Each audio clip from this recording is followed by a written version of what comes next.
ஒரு முட்டை பொரியல் பண்ணி சாப்பிட்லான்னு சொல்லிட்டு ஒரு 2 முட்டை எடுத்துக்கிட்டு முட்டை வைக்கிறப்ப தான் நான் பார்த்தேன். சமையல் ரூமில் காலையில் வச்ச அந்த கோழி குழம்பு இருந்தது. சரி, ஒரு ஐடியா தோணுச்சு.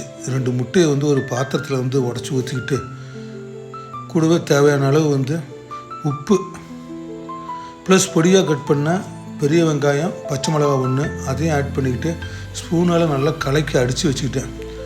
அடுப்பத்தை வச்சு நல்லா தோசை சட்டி நல்லா சூடு ஏறினதுக்கப்புறம் கொஞ்சம் எண்ணெயை அப்ளை பண்ணிவிட்டு ஒரு கருவேப்பிலை தேவையான அளவு ஆட் பண்ணிவிட்டு அதுக்கப்புறம் அந்த முட்டை கலவையை நல்லா கலக்கிட்டு அப்படியே அடிச்சுட்டு ஊற்றினேன். நல்லா வேக விட்டு திருப்பி போட்டு நல்லா பொரியல் மாதிரி நல்லா ஹோட்டல் கடையில் குத்துற மாதிரி தோசை கண்டையால் நல்லா குத்திட்டு அதுக்கப்புறம் வீட்டில் காலையில் வச்சுருந்த அந்த கோழி குழம்பு இருந்தது மிச்சம். அதில் ஒரு 2 கரண்டி அந்த முட்டை பொரியல் மேலே அப்படியே வட்டமாக ஊற்றிட்டு தோசை கரண்டியால் அப்படியே கலக்கி விட்டு நல்லா குத்தி விட்டு உங்களுக்கு தேவையான அளவு கறி குழம்பு ஊற்றிக்கலாம். ஏன்னா அந்த சூட்டில் எல்லாமே உறிஞ்சிருது. அப்புறம் ஸ்டவ் ஆஃப் பண்ணிவிட்டு ஒரு பிளேட்டில் போட்டு சாப்பிட்டு பார்த்தாங்க. செம்ம டேஸ்ட்டுங்க.